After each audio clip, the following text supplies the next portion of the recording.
నమస్తే, welcome to అమ్మా news. నా పేరు తరంగిణి. ముందుగా బులెటిన్లో హెడ్లైన్స్ చూద్దాం. ఎర్రబెల్లి హరీష్ రావు సమీక్ష.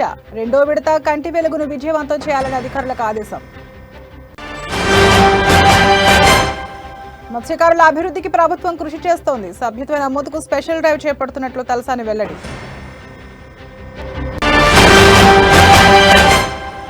బీఆర్ఎస్ కు జాతీయ అధ్యక్షుడే లేడన్న బండి సంజయ్. ఏపీ డెవలప్మెంట్ గురించి కేసీఆర్ మాట్లాడడం హాస్యాస్పదం. కాంగ్రెస్ సీనియర్ నేతలకు ఖర్గే ఫోన్. రేపటి మీటింగ్ లో పాల్గొనాలని సూచన.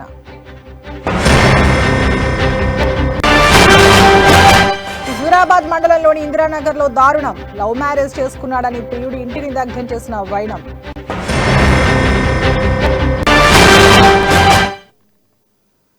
ఇక డీటెయిల్స్ చూస్తే, సీఎం కేసీఆర్ ఎంతో ముందు చూపుతో ప్రతిష్టాత్మకంగా అమలు చేస్తున్న కంటి వెలుగు కార్యక్రమాన్ని అందరం కలిసి విజయవంతం చేద్దామని మంత్రి ఎర్రబెల్లి దయాకర్ రావు అన్నారు.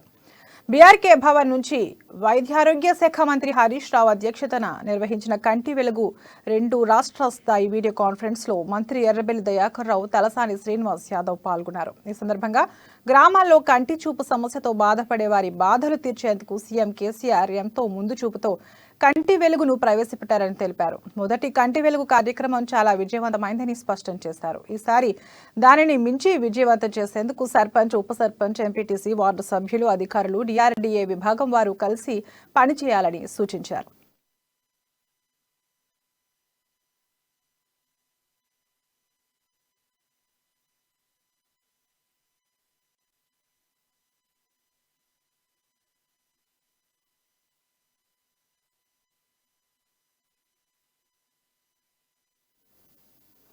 నల్గొండ జిల్లా మర్రిగూడలో 30 పడకల ప్రభుత్వ ఆసుపత్రి ప్రారంభోత్సవంలో వైద్యారోగ్య శాఖ మంత్రి హరీష్ రావు పాల్గొన్నారు. ఆసుపత్రిలో సిబ్బందిని పెంచామని, పనితీరు కూడా మెరుగుపడాలన్నారు మంత్రి హరీష్ రావు. ఇక ముందు సిజేరియన్లు కూడా తగ్గించేలా చూడాలన్నారు. సిజేరియన్ వల్ల మహిళలు చాలా ఇబ్బంది పడుతున్నారన్న మంత్రి హరీష్ రావు గర్భిణీలకు అన్ని రకాల చికిత్సలు చేయాలని సూచించారు. ప్రభుత్వ ఆసుపత్రిలోని అన్ని పరీక్షలు చేయాలన్న మంత్రి సాధారణ ప్రసవానికి అత్యధిక ప్రాధాన్యత ఇవ్వాలని సిబ్బందికి సూచించారు. మిషన్ కాకతీయను కాపీ కొట్టి అమృత్ సరోవర్ అనే పేరు పెట్టి దాన్ని కూడా ఇలా వాళ్ళు చేసుకుంటున్నటువంటి పరిస్థితి ఉంది. కానీ వాళ్ళు అదే ఒక్కటన్నా మనకి ఇక్కడ మాట ఇచ్చిండ్రు, ఈ మరిగూడలో ఫ్లోరైడ్ ఉంది, మేము ఇక్కడ దవాఖాన కడతాం, 100 పడకల ఆసుపత్రి కడతాం అని నడ్డా గారు వచ్చి కొబ్బరికాయ కొట్టిండు. కానీ 4 ఏళ్ళైనా మళ్ళా మరిగూడ చూడలే. మరిగూడది మరి చూసిండా, కొబ్బరికాయ కొట్టిండ్రు, మురిపిచ్చిర్రు, మళ్ళా మర్చిపోయిండ్రు. కానీ ఇలా మనం మాట ఇచ్చినాం, దవాఖానలో డాక్టర్లతో సహా, మిషన్లతో సహా, అంబులెన్స్ తో సహా వచ్చి ఇనాగరేషన్ చేసి ఇవాళ పేదలకు ఆసుపత్రిని అందుబాటులోకి తెచ్చినాం. అంటే మాట మీద నిలబడ్డ ప్రభుత్వం బీఆర్ఎస్. మత్స్యకారుల సభ్యత్వ నమోదుకు స్పెషల్ డ్రైవ్ చేపడుతున్నామని మంత్రి తలసాని శ్రీనివాస్ యాదవ్ పేర్కొన్నారు. 3 నెలల పాటు నిర్వహించే స్పెషల్ డ్రైవ్ లో 1,30,000 మందికి సభ్యత్వాలు కల్పించాలని లక్ష్యంగా పెట్టుకున్నట్లు వెల్లడించారు. 18 సంవత్సరాలు నిండిన ప్రతి మత్స్యకారుడికి సభ్యత్వాన్ని అందిస్తామని చెప్పారు. సీఎం కేసీఆర్ ఆదేశాల మేరకు ఉచితంగా చేప, రొయ్య పిల్లలను పంపిణీ చేస్తున్న ఏకైక ప్రభుత్వం తెలంగాణ ప్రభుత్వమని స్పష్టం చేశారు. రాష్ట్రంలో పెరిగిన మత్స్య సంపద ఫలితాలను మత్స్యకారులకు పంపిణీ చేయాలనేది ప్రభుత్వ లక్ష్యమని, ముఖ్యమంత్రి ఆలోచనలతోనే మత్స్యరంగం ఎంతో అభివృద్ధి సాధించిందని అన్నారు.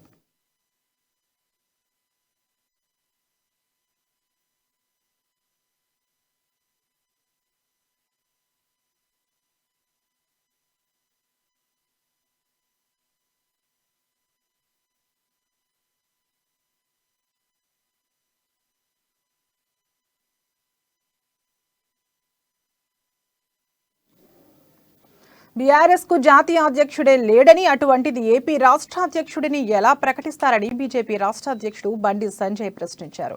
ఏపీకి క్యాబ్లను పంపించి బీఆర్ఎస్ లో చేరేందుకు నేతలను పిలిపించుకున్నారని ఆరోపించారు. గతంలో ఏపీ ప్రజలను అవమానించిన కేసీఆర్ ఇప్పుడు ఏపీ అభివృద్ధికి గురించి మాట్లాడటం హాస్యాస్పదంగా ఉందన్నారు. ఏపీ వ్యాపారులు ఇక్కడ ప్రశాంతంగా వ్యాపారం చేసుకునే పరిస్థితి లేదన్నారు. కేసీఆర్ మళ్లీ సెంటిమెంట్ రెచ్చగొట్టే ప్రయత్నం చేస్తున్నారని విమర్శించారు. ఏపీ ప్రజలను మచ్చిక చేసుకునే ప్రయత్నం చేస్తుందన్నారు. 4 గంటల తర్వాత బయటకు వచ్చేది 2 వీక్. ఇప్పుడే 4 గంటలు వెయిట్ చేస్తే ఈయన చైనాకి ఏం వీక్తారు అని చెప్పి అంత పీకిందాల 3 మిగిలిన అంతా కనవాపాడు. చైనా సందర్భంగా మాట్లాడు, సత్యపూసలకే మాట్లాడు. శాస్త్రం ఉంది కదా, 1000 ఎలుకలు తిన్న పిల్లి తీర్చారు పోయినాడు. నంగనాట్లక మాట్లాడి అసలు బీఆర్ఎస్ కు జాతీయ అధ్యక్షుడు వాళ్ళు. బీఆర్ఎస్ కు జాతీయ అధ్యక్షుడే లేడు ఉన్నారా? ఇప్పుడైతే లేడు. జాతీయ అధ్యక్షుడే లేనోడు రాష్ట్ర అధ్యక్షుడు ప్రకటిస్తాను అర్థం కాదు. ఇప్పటికి పార్టీకి జాతీయ అధ్యక్షుడు ఉంటే ఆయన రాష్ట్ర అధ్యక్షుడు ప్రకటిస్తాడు. బీఆర్ఎస్ కు జాతీయ అధ్యక్షుడే లేడు, రాష్ట్ర అధ్యక్షుడు ఎలా ప్రకటిస్తాడని? ఇప్పుడు ఆ సొంత రాష్ట్రానికి అధ్యక్షుడు ప్రకటించుకోలేదు, పక్క రాష్ట్రానికి అధ్యక్షుడు ప్రకటించింది ఆయన. అక్కడనే బీఆర్ఎస్ పార్టీ ఏందో ప్రజలకు అర్థమవుతుంది.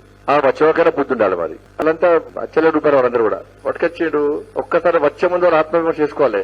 ఈయనమో అప్పుడు 2014 ఎన్నికల ముందు తెలంగాణ సెంటిమెంట్ తగిలించి ఆంధ్రని తిట్టిండు, జై తెలంగాణ అన్నాడు. మళ్ళా ఎన్నికలు రాగానే మెల్లగా పోయి ఇక్కడున్న ఆంధ్రాకు సంబంధించినటువంటి ఓటర్స్ అందరూ కూడా మనకి ఇవే నంగనాచి వేశాలు. అప్పుడప్పుడే మారుతాడు, ఆ ముఖం మారుతుంది, భాష మారుతుంది, యాస మారుతుంది, ఆయన మారుతాడు, ఆ పరిస్థితులక్కడ మారుతాడు. పోయి అందరు నమ్మించిన వాళ్ళు ఓట్లు వేసుకుంటాడు. మళ్ళీ ఓట్లు వేసుకున్నాక ఎన్నికల తర్వాత మళ్ళీ పట్టుకోడు కావాలి. వాళ్ళు వేసే వ్యాపారాలు అన్నింటిలో వాటలో నాకు వాట లేకుంటే ఆయన ఆంధ్ర, నాకు తెలంగాణ అంటాడు. మళ్ళా వాటలు. గోదావరిలో మిగుల జలాల లభ్యత కోసం అధ్యయనం అంశాన్ని సిడబ్ల్యూసీకి నివేదించాలని గోదావరి యాజమాన్య బోర్డు నిర్ణయించింది. హైదరాబాద్ జలసౌధలో బోర్డు చైర్మన్ ఎంకే సిన్హా అధ్యక్షతన నిర్వహించిన గోదావరి నది యాజమాన్య బోర్డు సమావేశంలో ఈ మేరకు నిర్ణయం తీసుకున్నారు. మొదటి ప్రాధాన్యంలో 5 అంతర్రాష్ట్ర సరిహద్దు పాయింట్ల వద్ద టెలిమెట్రీ ఏర్పాటుకు తీర్మానించారు.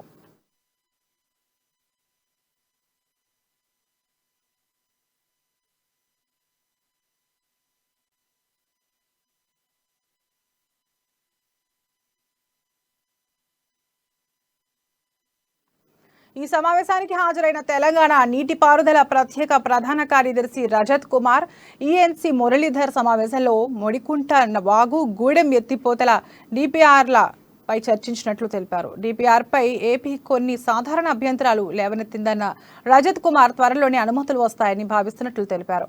పోలవరం బ్యాక్ వాటర్ అంశాన్ని సైతం సమావేశంలో ప్రస్తావించామన్న ఆయన ఈ అంశాన్ని పోలవరం ప్రాజెక్టు అథారిటీలో చర్చించాలని జీఆర్ఎంబీ సూచించినట్లు వెల్లడించారు.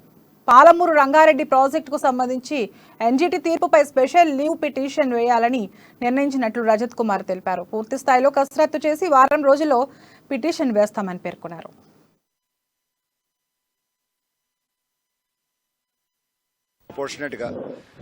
But only thing is that ఈ స్టడీ అయితే చాలా ఇంపార్టెంట్ ఉంటుంది. డైరెక్టర్ సిడబ్ల్యూసి గారు ఇచ్చారు, క్లారిఫికేషన్ ఇచ్చారు దట్ వ్యాప్కో స్టడీ చాలా క్లియర్గా ఉంది, చాలా చక్కగా చేశారు. దానికి బేసిస్ తీసుకొని మనం 2021 వరకు ప్రొజెక్షన్స్ తీసుకున్నాము. ఇఫ్ సో బోర్డులో ఏం నిర్ణయం అయింది that we will now refer to CWC to take up the professional study. ఒక నేషనల్ అథారిటీ కింద అయితే బెటర్ ఉంటుంది. ఈ జిఆర్ఎంబి అయితే ఏపీ రీఆర్గనైజేషన్ యాక్ట్ కింద ఫార్మ్ అయిన ఒక బాడీ ఉంది. ఇది ఆంధ్ర తెలంగాణ డిస్ప్యూట్ సెటిల్ సాధ్యం ఉంది, వీళ్ళకి పర్వ్యూలో ఉంది. But when other riparian states Maharashtra, Chhattisgarh, Madhya Pradesh, Odisha వీళ్ళు వస్తారు. హైదరాబాద్ నారాయణగూడలోని మాడపాటి హనుమంతరావు పాఠశాలలో సావిత్రిబాయి పూలే జయంతి వేడుకలు నిర్వహించారు. జయంతి సందర్భంగా టీచర్లను బీజేపీ పార్లమెంటరీ బోర్డు సభ్యులు డాక్టర్ లక్ష్మణ్ సన్మానించారు. తెలంగాణలో కనీసం టీచర్ల నియామకం లేక పిల్లలు చదువుకు దూరమవుతున్నారని లక్ష్మణ్ వెల్లడించారు. మహిళలు ఆర్థికంగా నిలబడాలంటే విద్య చాలా ముఖ్యమని, అమ్మాయిలు హక్కుల కోసం పోరాటం చేయాలని లక్ష్మణ్ సూచించారు. ఒక మహిళను రక్షణ శాఖ మంత్రిని చేసిన ఘనత మోడీదేనని ఎంపీ లక్ష్మణ్ చెప్పారు.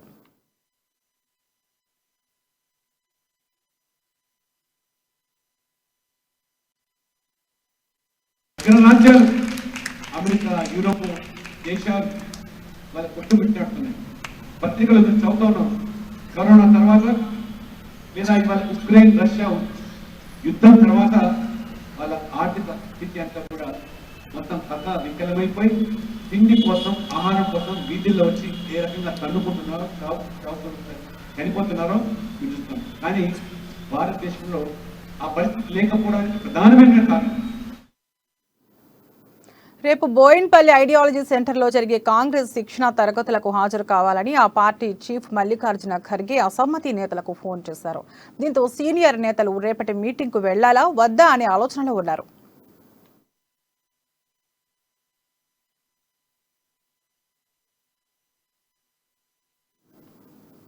ఇటీవలే ఏఐసీసీ సీనియర్ నేత దిగ్విజయ్ సింగ్ రాష్ట్రానికి వచ్చి అసమ్మతి నేతలతో మాట్లాడారు. పీసీసీ చీఫ్ వర్గం నాయకులతో పాటు సీనియర్లతో వరుస భేటీలు నిర్వహించి అందరి అభిప్రాయాలు తీసుకున్నారు. నేతలంతా కలిసి పనిచేయాలని చెప్పారు.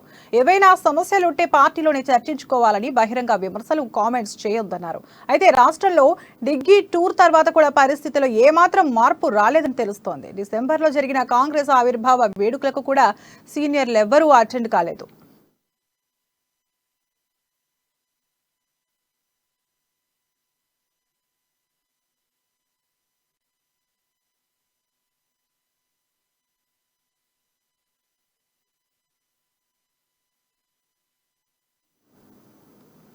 టీపీసీసీ చీఫ్ రేవంత్ రెడ్డి పాదయాత్రకు సంబంధించి కీలక కామెంట్స్ చేశారు కాంగ్రెస్ నేత మహేశ్వర్ రెడ్డి.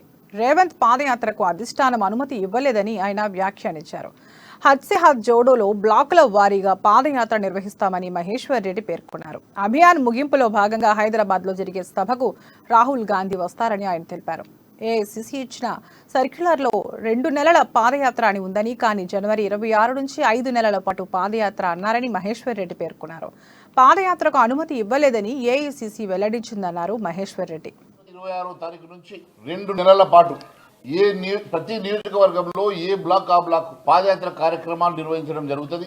దాని కొరకు ప్రతి రాష్ట్రంలోని పీసీసీ తరఫున 2 డెలిగేట్స్ ని మరి ఆ నియోజకవర్గాలు పంపడం, వారి ఆధ్వర్యంలో జరిగేటువంటి పాదయాత్ర 2 నెలల్లో పూర్తి చేసుకుని చివరగా రాష్ట్ర రాజధానిలో జరిగేటువంటి క్యుములేటివ్ పాదయాత్ర రాష్ట్ర పీసీసీ అధ్యక్షుడు, సిఎల్పీ నాయకుడు, రాష్ట్ర సీనియర్ నాయకులతో పాటు ఏఐసీసీ అధ్యక్షుడు లేదా రాహుల్ గాంధీ గారు ఆ పాదయాత్రలో పాల్గొంటారు. తీసుకున్నటువంటి నిర్ణయం ప్రకారం భారతదేశంలోని అన్ని రాష్ట్రాల్లో జనవరి 26వ తారీఖు నుంచి 2 నెలల పాటు ప్రతి నియోజకవర్గంలో ఏ బ్లాక్ ఆ బ్లాక్ పాదయాత్ర కార్యక్రమాలు నిర్వహించడం జరుగుతుంది. దాని కొరకు ప్రతి రాష్ట్రంలోని పీసీసీ తరఫున 2 డెలిగేట్స్ ని మరి ఆ నియోజకవర్గాలు పంపడం, వారి ఆధ్వర్యంలో జరిగేటువంటి పాదయాత్ర 2 నెలల్లో పూర్తి చేసుకుని చివరగా రాష్ట్ర రాజధానిలో జరిగేటువంటి క్యుములేటివ్ పాదయాత్ర రాష్ట్ర పీసీసీ. హిందూ దేవతలపై దూషణల విషయం రాష్ట్ర వ్యాప్తంగా చర్చ జరుగుతుందన్నారు టీపీసీసీ ప్రధాన కార్యదర్శి అద్దంకి దయాకర్. అయ్యప్ప స్వామి, సరస్వతిపై దూషణలు చేయడం అప్రజాస్వామికమన్నారు. దేవుళ్లపై దూషణలు చేస్తున్న వారి వెనుక ఎవరున్నారు, దాని వెనుక ఉన్న కుట్ర ఏంటి అనేది ఆలోచన చేయాలన్నారు అద్దంకి. బైరి నరేష్తో బండి సంజయ్, ఈటెల రాజేందర్ భేటీ వెనుక ఉన్న రహస్యం ఏంటని ప్రశ్నించారు.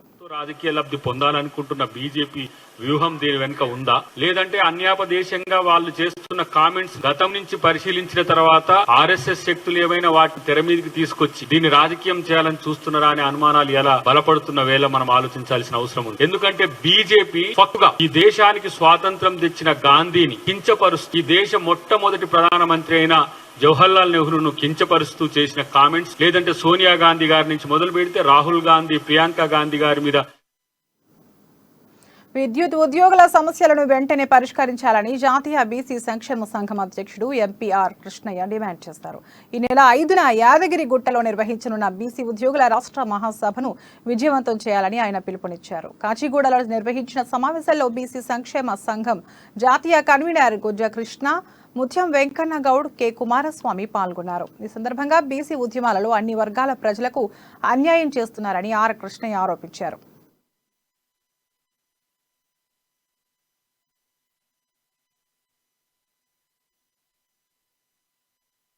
రాజధాని వ్యక్తి వాడి మీద ఫిర్యాదు చేసి లోపాలు వేయాలని ఇలా బాసర్లో అన్ని సంఘాలు, విద్యా సంస్థలు అయినా మనం ఇక్కడ 75 ఏళ్ళు స్వతంత్రం వస్తే ఇంకా మనం రాజీ పడే ధోరణిలో పోతున్నాం తప్ప ఎంప్లాయీస్ కూడా రాజీ వలన ధోరణిలో తమ యొక్క స్వార్థం కోసం చాలా వాళ్ళ వరకు లాభం కాందడే పక్కకు పోతున్నారు. అదిగా మన జాతి కోసం పోరాడవలసినటువంటి సామాజిక నైతిక బాధ్యత బీసీ ఉద్యోగుల మీద ఉంది. ఉద్యోగులందరూ కలిసి కట్టుగా మీకు దానివల్ల మనం పోరాడితే మీ స్వలాభం ప్లస్ జాతి లాభం 2 ఉంటాయి. స్వలాభం అంటే బీసీ ఉద్యోగులు అంటే చిన్న చూపు చూస్తారు హైయర్ ఆఫీషియల్స్. బీసీ ఉద్యోగుల యొక్క మూమెంట్ వస్తే భయపడిపోతారు. అరే బీసీ ఉద్యోగులు 2023వ నూతన సంవత్సర క్యాలెండర్ను తెలంగాణ రాష్ట్ర ఎస్ఐయుఐ జనరల్ సెక్రటరీ షానవాజ్ షాను ఆవిష్కరించారు. ఈ సందర్భంగా రాష్ట్ర ప్రజలకు నూతన సంవత్సర శుభాకాంక్షలు తెలిపారు. రాబోయే కాలంలో ఎన్ఎస్యుఐ కార్యక్రమాలను విస్తరిస్తామని చెప్పారు. ఈ కార్యక్రమంలో RTI cell all India national coordinator Jayavardhan, Hyderabad secretary Chandrasekhar, Sai, Santosh తదితరులు పాల్గొన్నారు.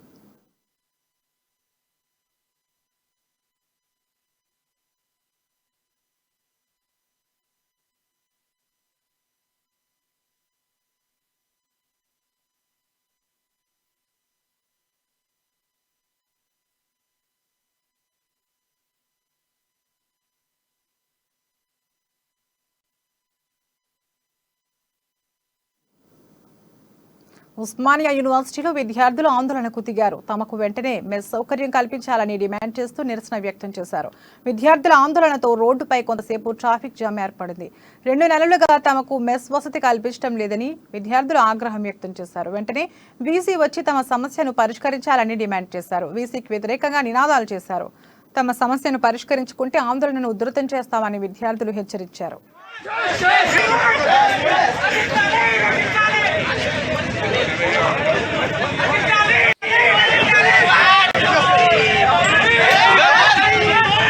స్టూడెంట్స్ ని ఈ2 హాస్టల్ ఓపెన్ చేస్తామని చెప్పారు. అందులో నాన్ బార్డర్స్ ఉన్నారు, బార్డర్స్ ఉన్నారు, అందరినీ కలిసి మిక్స్ చేసి అడ్జస్ట్ అయినాము. ఫుడ్ పెట్టట్లేదు. సర్వే హాస్టల్ అని చెప్పి 1.5 కిలోమీటర్ ఉంటుంది. డైలీ అక్కడ తిన్నాం 15 డేస్. తర్వాత ఈవెన్ ఓపెన్ చేస్తామని చెప్పారు. ఈవెన్ ఓపెన్ ఓపెన్ చేశారు కానీ అక్కడ పెట్టట్లేదు. మాకు లేట్ అవుతుంది, 10 అవుతుంది మార్నింగ్ ఏమో. ఇప్పుడేమో అసలు పెట్టమని చెప్పారు. బీఎస్సీని అడిగితేనేమో యాక్షన్ తీసుకుంటలేరు. జీతాల పెంపు పేరుతో మెట్రో కాంట్రాక్ట్ ఉద్యోగులు చేపట్టిన మెరుపు సమ్మెపై హైదరాబాద్ మెట్రో యాజమాన్యం స్పందించింది. ఈ మేరకు ధర్నాలు పాల్గొన్న వాళ్లపై చర్యలు తప్పవని హెచ్చరించింది. 5 ఏళ్లుగా తమ జీతాల్లో పెరుగుదల లేదని ఆరోపిస్తూ అమీర్పేట మెట్రో స్టేషన్ వద్ద కాంట్రాక్ట్ ఉద్యోగులు విధులు బహిష్కరించడంపై మెట్రో యాజమాన్యం ఫైర్ అయింది. ఉద్యోగుల ఆరోపణల్లో ఎలాంటి వాస్తవం లేదని మెట్రో యాజమాన్యం స్పష్టం చేసింది. సమస్యలు ఏమైనా ఉంటే పరిష్కరిస్తామని తెలిపింది. అలాగే ధర్నాలో పాల్గొన్న ఉద్యోగులపై చర్యలు ఖచ్చితంగా ఉంటాయని తెలిపింది. ప్రస్తుతం 11,000గా ఉన్న జీతాన్ని కనీస వేతనం కింద 18,000కు పెంచాలంటూ టికెటింగ్ ఉద్యోగులు విధుల్ని బహిష్కరించి నిరసన చేపట్టారు. రెడ్ లైన్ మధ్య టికెట్ కౌంటర్ల వద్ద సిబ్బంది కొరతతో క్యూలో టికెట్ల కోసం ప్రయాణికులు ఇబ్బందులు పడుతున్నారు. ప్రొసీజర్ తో కంటిన్యూ అవ్వాలి అని అంటున్నారు. అలా అవ్వదలుచుకున్నాము.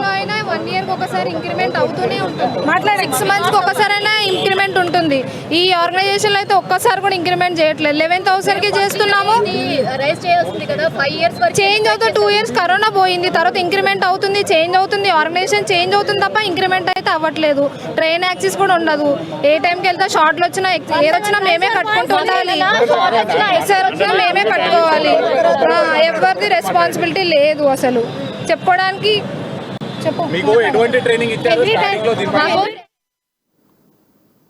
నిర్మల్ జిల్లా బాసరలో హిందూ సంఘాల నేతలు ఆందోళనకు దిగారు. హిందువుల చదువుల తల్లిగా భావించే సరస్వతీదేవిపై రేంజర్ల రాజేష్ వ్యంగ్య వ్యాఖ్యలపై బాసర వాసులు ఆగ్రహం వ్యక్తం చేశారు. సరస్వతి నమస్తుభ్యం వరదే కామరూపిణి శ్లోకంపై రేంజర్ల రాజేష్ చేసిన వ్యాఖ్యలపై అర్చకులు మండిపడ్డారు. బాసర ఆలయం ప్రధాన ద్వారం ముందు అర్చక సిబ్బందితో కలిసి ఆయన ఆలయ సిబ్బంది నిరసన తెలియజేశారు. బాసరలోని వ్యాపారస్తులు సైతం 3 గంటల పాటు తమ వ్యాపార సముదాయాలను మూసివేశారు.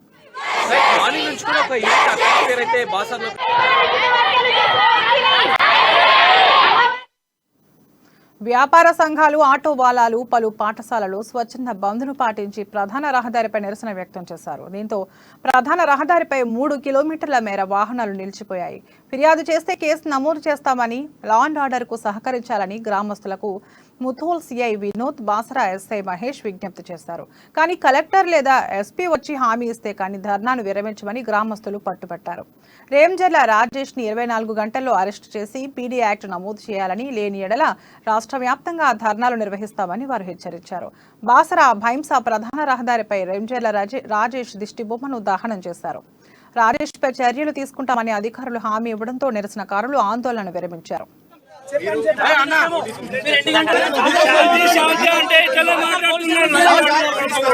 రాజేష్ అనే వ్యక్తి వాడి మీద పీడీ యాక్ట్ చేసి లోపాలు వేయాలని ఇలా బాసర్లో అన్ని సంఘాలు, విద్యా సంస్థలు అయినా, జేసీ అయినా, ఇక్కడ మన స్కూల్స్ పిల్లలైనా, వ్యాపారస్తులైనా ప్రతి అందరు కలిసి ధర్నాలో పాల్గొనడం జరిగింది. విడిసి కూడా దీంట్లో స్వచ్ఛందంగా బంద్ పాటించిండ్రు. ఇలా వాడి మీద పీడీ యాక్ట్ చేసి వాడికి లోపాలే అని ఎందుకంటే ఇది ఒక హిందూ సంవత్సరాల మీద, హిందూ ధర్మం మీద కావాలని కొన్ని శక్తులు మరియు ఆలయ సిబ్బంది మరియు గ్రామ పెద్దల ద్వారా నిరసన కార్యక్రమం చేయడం జరిగింది. అందులో భాగంగా ఈరోజు చాలా పెద్ద సంఖ్యలో అందరూ వచ్చి నిరసన కార్యక్రమానికి సంఘీభావం తెలుపుతున్నారు. వాళ్ళందరికీ ధన్యవాదాలు తెలుపుతూ ఎంజల రాజేష్ అనే వ్యక్తిని కఠినంగా శిక్షించాలని ఇప్పుడే పోలీస్ స్టేషన్ ఎదురుగా ధర్నా చేయడం జరిగింది. వారిపై ఎఫ్ఐఆర్ నమోదు చేసి పీడీ యాక్ట్ కూడా నమోదు చేసి వారికి కఠినంగా శిక్షించాలని హిందూ సమాజాన్ని రక్షించం. ఆ అమ్మవారి యొక్క జ్ఞానాన్ని మనం ఆ అమ్మవారి యొక్క అనుగ్రహంతో పొందడం, అలాగే ఆ అమ్మవారి చెంత ఎంతో మంది దేశ విదేశాల నుంచి వచ్చి తొలుత అక్షరాలు దిద్దుతారు ఈ క్షేత్రంలో. అటువంటి సరస్వతి అమ్మవారి పైన నిర్మల్ జిల్లా ఖానాపూర్ మండలం సుర్జాపూర్ గ్రామ పంచాయతీ పరిధిలోని ప్రభుత్వ భూమిపై వివాదం కొనసాగుతుంది. మస్కాపూర్ శివారులోని 3 ఎకరాల 7 గుంటల స్థలంలో సగం స్థలాన్ని ఎస్సీ సంఘ భవన నిర్మాణానికి కేటాయించారు. అయితే ఆ భూమిని తహసీల్దార్ ఎర్ర నరేందర్ అక్రమంగా మాజీ ఎంపీటీసీ నిట్టా ఉషారాణి రవిలకు పట్టా చేయించాడు. దీంతో మాజీ ఎంపీటీసీ ఆ భూమిలో పసుపు పంట వేసుకున్నట్లు క్రాప్ లోన్ కూడా తీసుకున్నాడు. ఈ విషయం తెలిసిన ఎస్సీ కాలనీ వాసులు గ్రామ పెద్దల దృష్టికి తీసుకెళ్లారు. ఆ భూమికి సంబంధించి ఇన్ని రోజులుగా తీసుకున్న Rythu Bandhu crop loan clear చేసి ఇవ్వాలని అడిగారు. కుల పెద్దల సభలో ఇస్తానని ఒప్పుకున్న మాజీ ఎంపీటీసీ తర్వాత వారిపై రివర్స్ గేమ్ ప్లే చేశాడు. లోన్ క్లియర్ చేయకపోవడమే కాకుండా 4 కుల పెద్దల నుండి ప్రాణహాని ఉందని, తమకు రక్షణ కల్పించాలని వాటర్ ట్యాంక్ పైకి ఎక్కి నిరసన తెలిపారు. విషయం తెలుసుకున్న పోలీసులు సదరు పెద్ద మనుషులపై కేసు నమోదు చేశారు. కానీ ఉషారాణి దంపతులు కుల పెద్దలపై అబద్ధపు ఆరోపణలు చేస్తున్నారని, వారు కేవలం గ్రామ ప్రజల కోసం ప్రశ్నించారే తప్ప ఎలాంటి స్వార్థం లేదని ఎస్సీ కులస్తులు పోలీసులకు తెలిపారు. వెంటనే వారిపై కేసు ఎత్తివేసి తమ భూమి తిరిగి తమకివ్వాలని డిమాండ్ చేశారు. తర్వాత దీనిపై ఖానాపూర్ ఎమ్మెల్యే రేఖా నాయక్ ను సంప్రదించారు.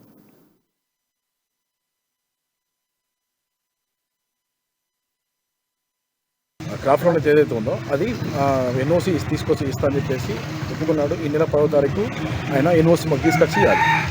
అయితే ఆ విషయమై ఆ డబ్బులు కట్టడానికి ఇబ్బంది పడి ఆయన వాటర్ ట్యాంక్ ఎక్కి అనవసరమైన ఆరోపణలు 4 మీద చేసిండు. లక్ష రూపాయలు అడిగారు, నన్ను ఇబ్బంది పెట్టారు, మానసికంగా ఇబ్బంది పెట్టారని చెప్పేసి. ఏ 4 ఎవరైనా కానీ ప్రశ్నించేటోని ఇబ్బంది పెట్టాలనే ఉద్దేశంతో నిన్న వాటర్ ట్యాంక్ ఎక్కి కావాలని చేసిన ఆరోపణ ఇది. కుటుంబాలు ముంగట నేను మీరు ఎట్లా చెప్తే అట్లా వింటానన్నాడు.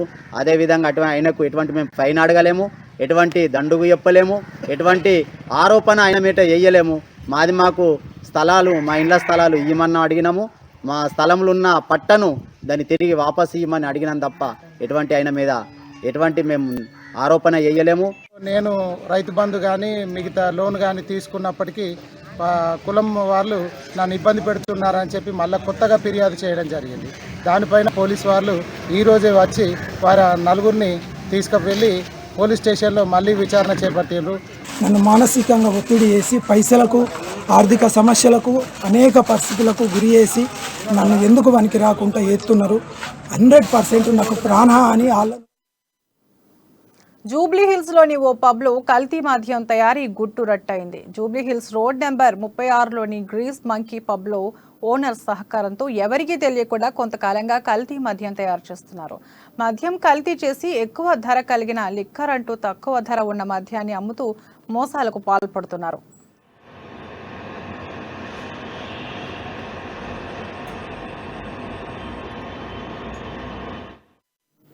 అంతేకాకుండా పబ్ నిర్వహణకు ఉండాల్సిన డాక్యుమెంట్లలో కూడా అవకతవకలు ఉన్నట్లు తెలుస్తోంది. ఈ విషయం తెలుసుకున్న ఓ వ్యక్తి చాకచక్యంగా ఆధారాలను సేకరించారు. అయితే దీనిపై పోలీసులకు ఫిర్యాదు చేసినప్పటికీ ఫలితం లేదు. పోలీసులు ఎవరూ కనీసం చర్యలు తీసుకోవడం లేదని బాధితుడు వాపోతున్నాడు. ఇకనైనా అధికారులు స్పందించి సదరు పబ్ ఓనర్ పై యాక్షన్ తీసుకోవాలని కోరుతున్నారు.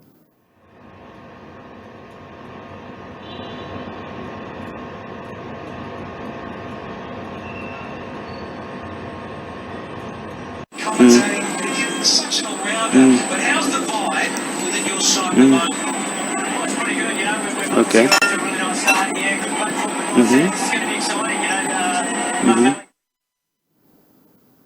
ఎలాంటి పరిస్థితులనైనా ఎదుర్కొనేందుకు భారత సాయుధ బలగాలు ఎల్లప్పుడూ సిద్ధంగానే ఉంటాయని రక్షణ మంత్రి రాజ్నాథ్ సింగ్ అన్నారు. అరుణాచల్ ప్రదేశ్లో బోర్డర్ రోడ్స్ ఆర్గనైజేషన్ నిర్మించిన 27 ఇతర మౌలిక సదుపాయాల ప్రాజెక్టులతో పాటు సీఎం వంతెనను ప్రారంభించిన కార్యక్రమంలో రాజ్నాథ్ సింగ్ పాల్గొన్నారు. ఈ క్రమంలోనే పలు అభివృద్ధి కార్యక్రమాలను ప్రారంభించనున్న రాజ్నాథ్ సింగ్ సున్నిత సరిహద్దు ప్రాంతాలలో భారత సాయుధ దళాల కదలికలు సులభతరం చేయడానికి 724 కోట్ల వ్యయంతో 28 ప్రాజెక్టులు ప్రాజెక్టులు నిర్మించినట్లు స్పష్టం చేశారు.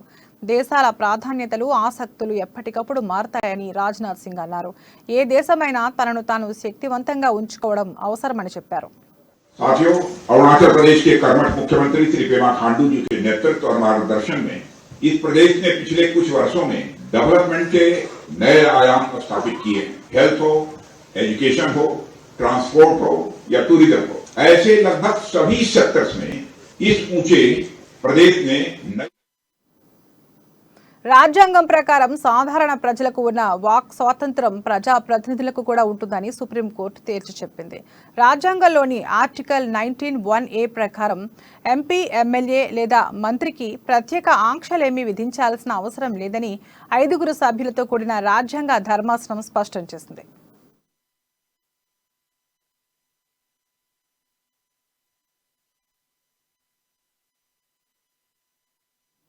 ఎవరైనా మంత్రి ప్రభుత్వ పనితీరుపై ఏవైనా వ్యాఖ్యలు చేస్తే వాటిని ఆ ప్రభుత్వానికి ఆపాదించాల్సిన అవసరం లేదంటూ 4-1తో తీర్పు వెలువరించింది. ఈ ధర్మాసనంలో ఉన్న జస్టిస్ బివి నాగరత్న మాత్రం ప్రత్యేక తీర్పు ఇచ్చారు. ప్రభుత్వాలు పాలన తీరుపై వ్యాఖ్యలు చేసే హక్కు ప్రజలకు ఉండాల్సిన అవసరం ఉందని పేర్కొన్నారు. అయితే అది విద్వేష ప్రసంగంగా మారకూడదని ఆమె స్పష్టం చేశారు. అత్యాచార బాధితులపై గతంలో ఉత్తరప్రదేశ్ మంత్రిగా పనిచేసిన ఆజం ఖాన్ చేసిన వ్యాఖ్యలపై సుప్రీంకోర్టు తాజా తీర్పిచ్చింది. అయితే ప్రజాప్రతినిధులకు స్వీయ నియంత్రణ అవసరమని జస్టిస్ నాగరత్న తీర్పులో ప్రస్తావించారు.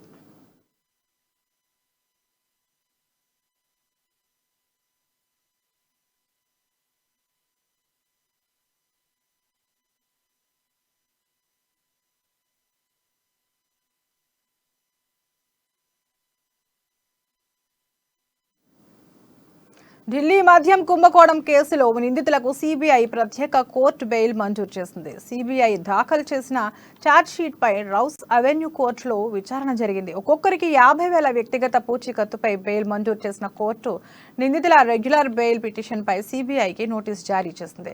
బెయిల్ పొందిన వారిలో ఎక్సైజ్ శాఖ మాజీ అధికారులు కుల్దీప్ సింగ్, నరేందర్ సింగ్, ముత్తా గౌతమ్, అరుణ్ పిళ్ళై, వ్యాపారవేత్త సమీర్ మహేంద్రలు ఉన్నారు.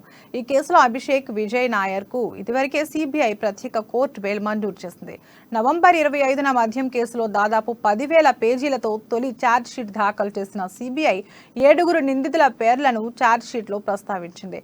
ఎక్సైజ్ శాఖ assistant commissioner Narendra Singh, excise శాఖ డిప్యూటీ కమిషనర్ కుల్దీప్ సింగ్, విజయ్ నాయర్, అభిషేక్ బోయినపల్లి, సమీర్ మహేంద్ర, అరుణ్ రామచంద్ర పిళ్ళై, ముత్తా గౌతమ్ పేర్లను ఛార్జ్షీట్లో సిబిఐ పేర్కొంది. నిందితులకు బెయిల్ మంజూరు అనంతరం తదుపరి విచారణ జనవరి 24కు సిబిఐ ప్రత్యేక కోర్టు వాయిదా వేసింది.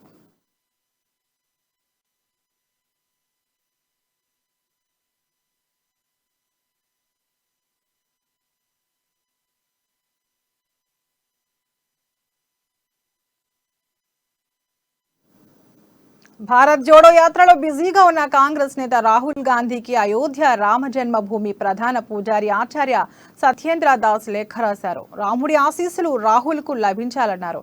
దేశాన్ని ఏకతాటిపైకి తెచ్చేందుకు రాహుల్ చేపట్టిన యాత్ర ఉద్దేశం ఫలవంతం కావాలని ఆకాంక్షించారు. రాహుల్ ప్రజల సుఖం, సంతోషం కోసం ఉత్తమమైన లక్ష్యం దిశగా పనిచేస్తున్నారు. మీకు రాముడి ఆశీస్సులు ఉండాలని కోరుకుంటున్నానని తన సందేశంలో సత్యేంద్ర దాస్ పేర్కొన్నారు. సత్యేంద్ర దాస్ ఈ యాత్రలో పాల్గొనాలనుకున్నారు. ఆయన ఆరోగ్యం సహకరించకపోవడంతో రావడం లేదని, నైతిక మద్దతును లేఖ ద్వారా వెల్లడించారని కాంగ్రెస్ పార్టీ అయోధ్య జిల్లా ప్రతినిధి సునీల్ కృష్ణ గౌతమ్ తెలిపారు.